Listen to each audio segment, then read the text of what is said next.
Ginang Amanda Lucien ay nanalo sa 2024 mayoral election sa Idansin, mga proyekto. Natalia, mamaya. Sige, bago ka umalis, tingnan mo muna yung balita ko. Nanalo naman si Lucien. 47% ng mga namboboto ay pinili si Lucien, Santos 34%, Garcia 19%, at De La Cruz naman ay 10%. Pagkatapos ng lahat ng ginawa niya, nanalo pa rin. Siyempre na, may daya sila eh. Alis na nga ako. Night-night.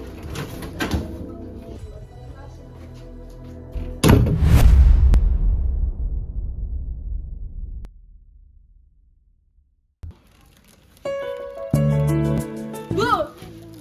Ano ako laging ginugulat? Sanay ka na pala eh. Ba't ka pa nagugulat?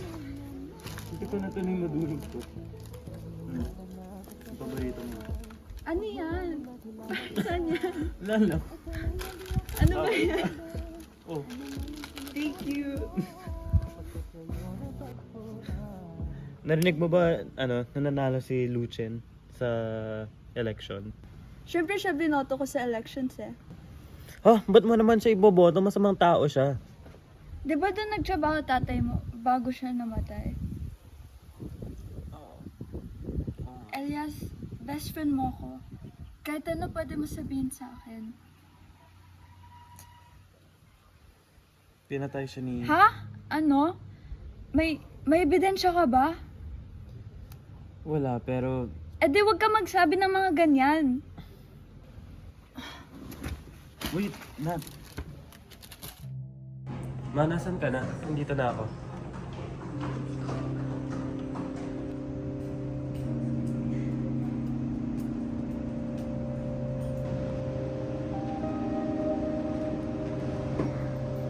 Excuse me.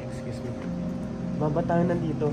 Ayoko makita yan. Ko rin, pero wala tayong magagawa. Kailangan nating dumalaw kasi dito nagtrabaho yung tatay mo. Pinatay mo si Daddy. Ay nako, tumahimik ka na lang na. Kailangan natin sabihin ang pangalan at barangay. Ako si Amanda Lucien ng Barangay Matiis. Nainihala sa katungkulang bilang, sabihin ang posisyon. Nainihala sa katungkulan bilang alkalde.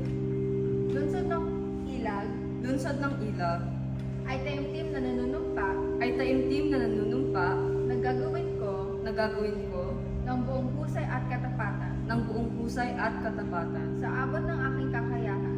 sa abot ng aking kakayahan. Ang mga tungkulin Ng aking ng aking kasalukuyang katungkulan katungkulan patnubayan nawa ko ng Diyos. patnubayan nawa ako ng Diyos. Congratulations po. Salamat. At salamat din sa lahat ng naniwala sa akin. Hipokrito! Kalang mo siya! Kalang pa si Mayor! Yun yung tatay ni Natalia. Tawan mo siya. Ay, pasensya na po sa gambala, sa aking pagpapatuloy.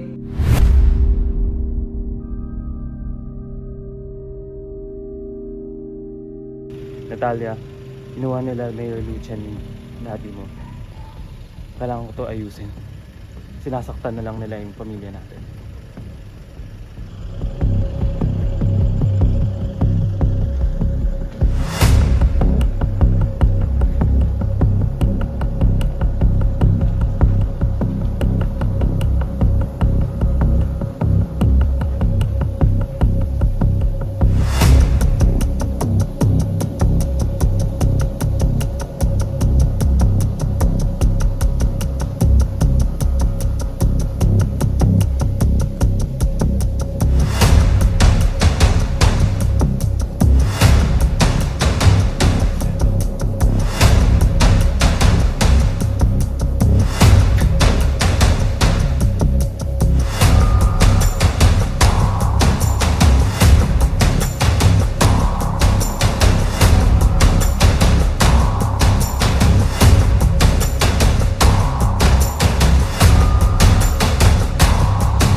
At ikaw naman, Angelo, pwede naman kitang iparesto kahit kailan. Kung gusto. Kaso, ginusto kitang kausapin ng personal dito sa aking bahay. Alam mo kung bakit? Dahil gusto kong malaman ano ang pumasok sa kukote mo at nagprotesta ka laban sa akin. Ha? Sagot! Tapos, nabigay ito ni Sir Garcia.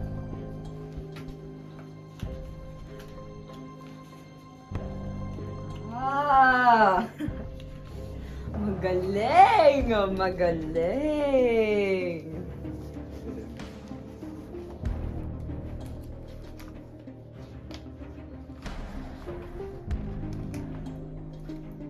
Ay! Wow!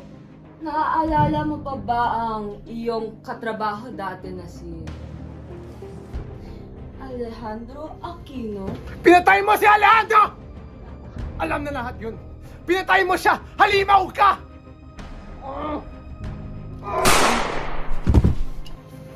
Ano yun?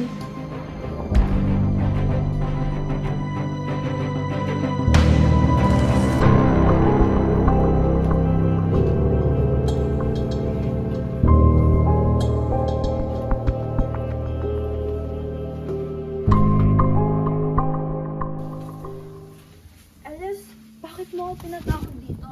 At ano yung nakalagay sa voicemail? Kinulong nila tatay ko? Pasensya na, Nat. Ano? Ha? Asan yung tatay ko? Pinatay ni Mayor Lucian yung tatay mo. Hoy, hindi yan nakakatawa. Hindi ako nagbibiro. Nat, hindi lang to biro-biro. Asan nga yung tatay ko? Nat, panoorin mo muna to. Ha? Ano yan? Sabi, pinatay talaga ni Mayor Lucian yung tatay mo dahil nagprotesta siya.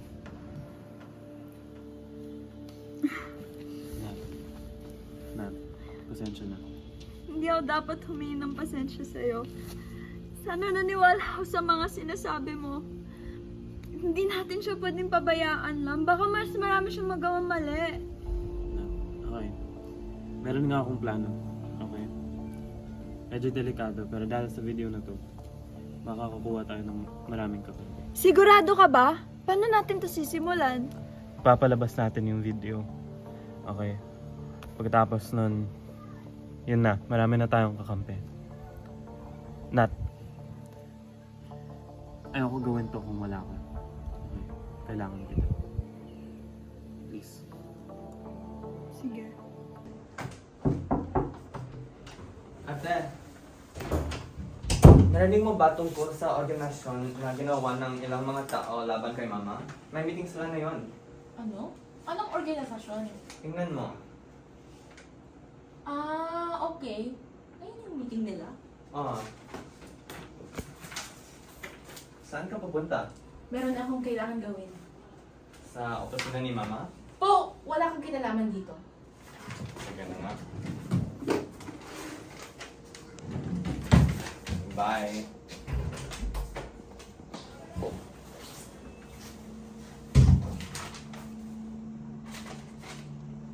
Pupunta siya sa meeting?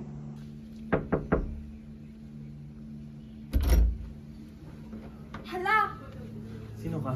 Anak siya ni Mayor Lucian. Hindi ako naparito para ihinto ang inyong pagpupulong. Nandito ko para tumulong. Meron akong mga ebidensya laban sa aking ina. Katulad ng pagnanakaw niya ng mga buwis at pagdaraya niya sa halalan. Ito, Totoo nga to. Makakamit na natin ang hustisya para sa ating ama. Salamat, Catriona. pag mo akong pasalamatan. Alam ko anong ginagawa niya sa mga pamilya ninyo. At dapat lang mabayaran niya ang mga kasalanan. Okay. Salamat, Catriona. Hoy! Mga nandito. Okay. Para sa mga nandito, nagbago na akong plan. Okay?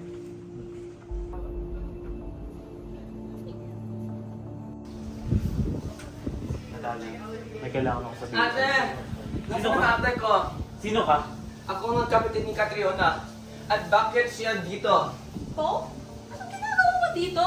Ate, Paano mo to nagawa kay Mama? Tumahimik ka nga po. Hindi mo kasi alam anong ginagawa ni Mama sa taong bayan eh. Wala akong pakialam ng mga ginawa ni Mama. Ang nanay pa rin natin siya. Mamamatay tao siya po. Mahal ko pa rin si Mama pero madami siyang nagawa na mali at alam natin na ito ay mali sa mata ng Diyos. At madami siyang ginawa na hindi natin alam. Ano? Kalokohan! Ang mga punang kalokohan ng mga folders yan! Sinabi niya sa akin mismo, pinagawa niya pa sa akin na anong ipapabalita para itago niya ang mga kalokohan niya eh. Ay naku po, bahala ka kung ayaw mo maniwala sa amin. Pero itutuloy namin anong karapat-dapat. Hindi pa ako maniniwala sa iyo. Pakita mo yung video sa akin. Anong video? Tama ba yan? Ano ang... Alam ko, mahirap magpaniwalaan. Pero masamang tao siya. Sige. Nakuha ko na. Paano na kayo matutulungan? Okay, salamat Kationa. Sabihin mo na lang sa kanya kung maging plano natin. Elias, anong gusto mong sabihin sa akin? Wala, mamaya na.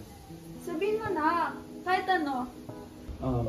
Yung nakikita ko yung ngiti mo, yung tawa mo, at yung hapit mo na nanggugulat. Mahal pa rin, mahal pa rin kita. Kahit minsan nakakainis, pero masaya pa rin yung araw ko dahil sa'yo. Kahit sa pinaka-madilim na araw, parang ikaw yung langit na Elias, hindi ko alam kung anong sasabihin ko sa'yo. hindi mo na kailangan sabihin. Okay lang, basta alam mo na. Yung importante na lang ngayon, gawin natin yung kailangan natin gawin.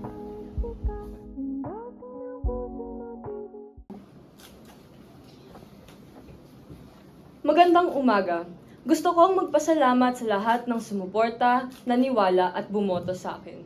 Gagawin ko ang lahat para mapabuti ang ating mahal na bayan. Meron pa bang mga katanungan? Mayor Amanda, anong opinion mo sa mga sabi-sabi na nangdaya ka sa eleksyon? Wala pong katotohanan ang kumakalat na balita na may dayaan. Hindi yun totoo. Ayun ba ang sinasabi mo kay Alejandro Aquino bago mo siya pinatay? Wala akong kilala na Alejandro Aquino at hindi ko siya pinatay. Anong sinasabi mo? Sa lahat na nandito, tignan ang mga phones ninyo. Tinayan mga baro ng eleksyon. Magkano na ba ninakaw mo sa bayan?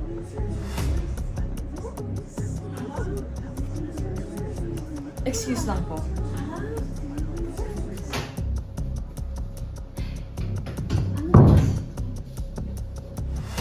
Ano? Nasa press conference ako ngayon. Hindi mo ba ako pwedeng tawagan mamaya na lang? Maraming tao? Oh, sige. Pupunta na ako dyan ngayon.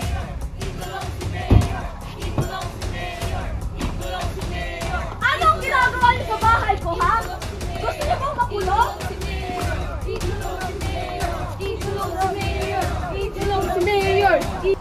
Dito ka lang. Sino kayo at bakit kayo nandito ngayon? Alam mo, Mayor Lucen, ha? Elias Aquino. Anak ni Alejandro Aquino na pinatay mo. Ay, nako, Aquino. Pinagod mo pa talaga sarili mo, ha? Alam ko nandito ka nung gabi na kinausap ko si Angelo. At alam ko din na narinig mo ang kanyang sigaw. Sino naman to, ha? Jowa mo? Ako? Akong anak ni Angelo Garcia. Pangalan ko, Natalia Garcia. Tandaan mo ang pangalan na yan. Ganon ba? Wala na kayong magagawa kasi ako ang pinili ng kababayan nyo. Ako! Uy, bawal kayo dito. Papasukin ninyo kami kung ayaw ninyo may masaktan. Papasukin mo na sila. Kapitan, paalisin nyo nga sila. Sa totoo po lang, Mayora, kayo po ay inaaresto namin sa salang pagpatay. Anong kalokohan to, ha? Baka nakakalimutan nyo. Mayor ako ng bayan na to. Sumama na po kayo sa amin. Hindi maaari. Magkano ba kailangan nyo? Bibigay ko kahit magkano. Super lang ako. Huwag mo akong hawakan. Papa! Nanay! Tama na! Nanay! Tama na! Sama na lang! Sama na lang! Sa kanila na! Nanay! Tama na po, tama na. Halika na. Anak, harapin mo na lang ng maayos ang inyong kaso. At sana magbago pa na. Nanay, mahal kita. Kahit anong mangyari, mahal kita, nanay. Salig! Mahal kita, nanay. Huwag mo akong hawakan! At bakit naman ako magbabago, ha? Wala naman akong ginawang mali eh! Makapangyarihan ako at marami akong pera! Inigawa lang po namin ang aming trabaho. Pag ito hindi niyo to tinigilan, sinasabi ko sa inyo, mamamatay kayong lahat! Ikaw? Oh. Ikaw? At kayo? Sinasabi ko sa inyo, hindi niyo ako kayang pabagsakin!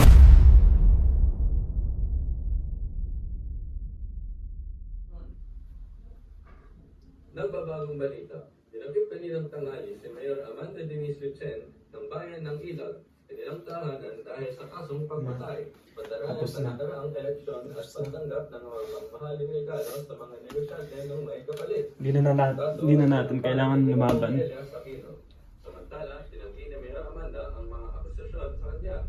Ayon kay Mayor, siya ay inosente.